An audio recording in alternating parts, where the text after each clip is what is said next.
A righteous protection. What is going on, fam? Check this out. So,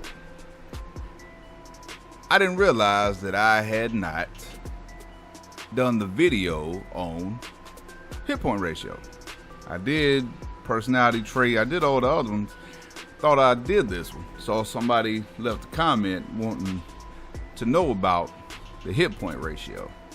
So I went to look for the video to link them to, and it wasn't there. So let me run through it real quick. Now, I've read on quite a few different forums in the discussion about hit point ratio and what it really does. Yeah, I've seen a lot of answers, a lot of responses, and none of them are correct, in my opinion. My complete and total opinion is when you adjust these hit point ratio sliders, the slider with the highest value, the hit point ratio will govern what gets attacked more. What gets damaged more, what gets damaged the most, what gets focused on. So look, we got Timothy Thatcher right here. Okay, what is his finisher? Fujiwara armbar. What does he focus on? That arm. So, if you look, arms has the highest value, because I want him to spend more time working the arm, damaging the arm, weakening the arm, so when he locks in the Fujiwara armbar, he's more than likely to get the tap out. Now, I mean, you can look at, let's go, who else we got that is a submissionist?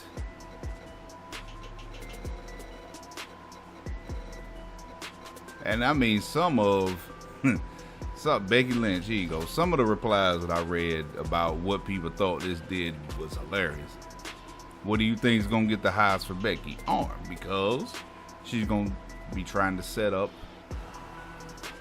for to disarm her. Now, check this out.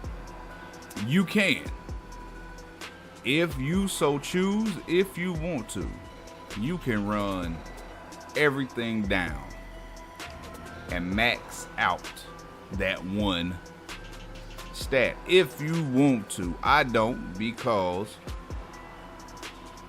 very, very rarely do you see a match where the whole entire offense, everything, every hold, every strike, I mean, where every grapple, very rarely do you see a match where all of that is dedicated to one body part the entire match. You don't, you know what I mean? Like, you don't see that.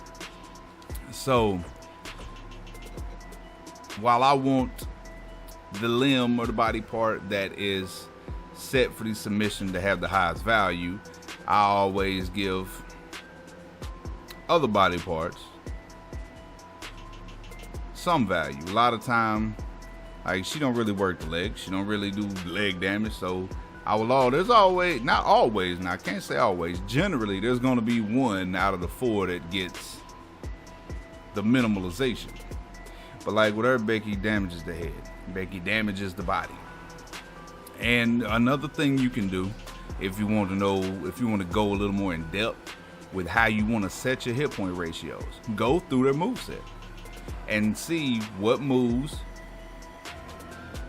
damage which body parts. You going through there, if you go through, let's see, what, 4, 8, 12, you go through all 12 front grapples, and every last one of them is a move that damages the body by itself, just body damage. Well, then of course you're gonna want that body damage value to be a little higher, because you want those moves to be used. Now let's say out of those 16, all 16 damage the body, but say 8 of them also have head damage in there. Okay, well, then you might want to put that body damage up to 12 and leave the head damage at 1,000.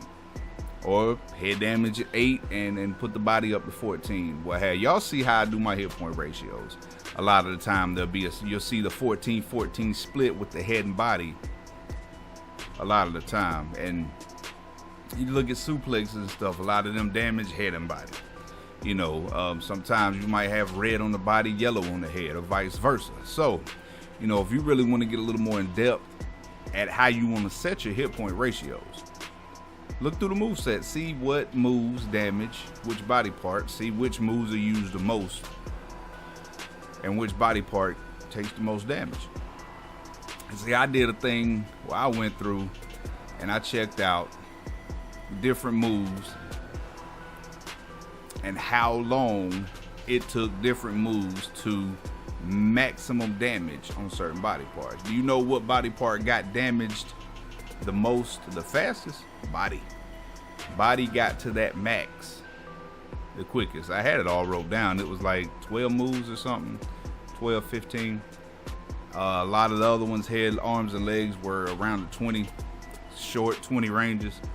But yeah, you can damage the body the quickest. I honestly thought it was head before I did the little test. I thought head would be the one to get damaged the most fastest, but it was body. So take with that what you will.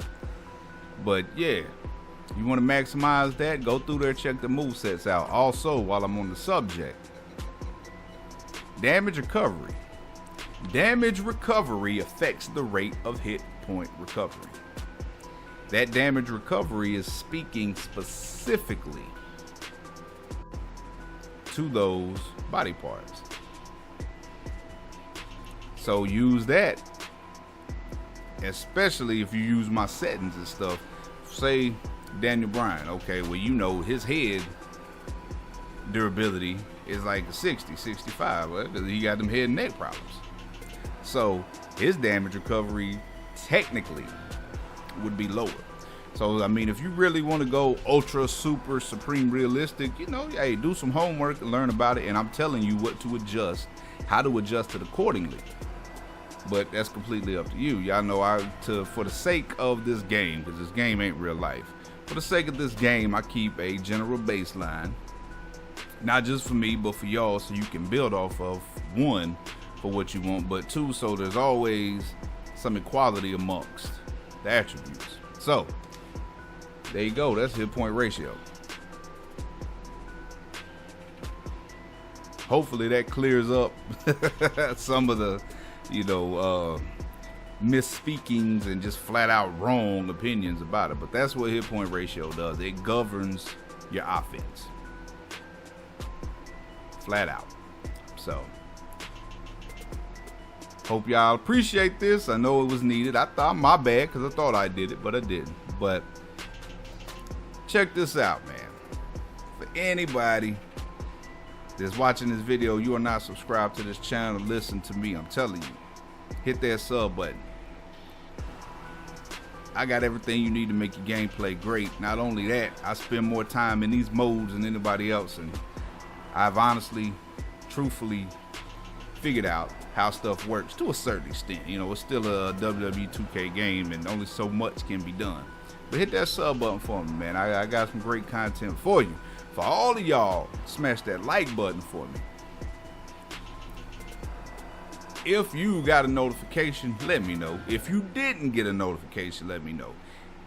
If you didn't get a notification, what I want you to do, deselect notifications and unclick the bell, then reselect, click the bell, set it to all. Shoot, unsub and sub back, and then reselect all of it. Because, man, notification traffic is very important, and it's really, really slacking on my channel. And a lot of that, flat out, is YouTube's issue, but it is what it is. Anyway, y'all know what it is, man. Keep it real, live righteous.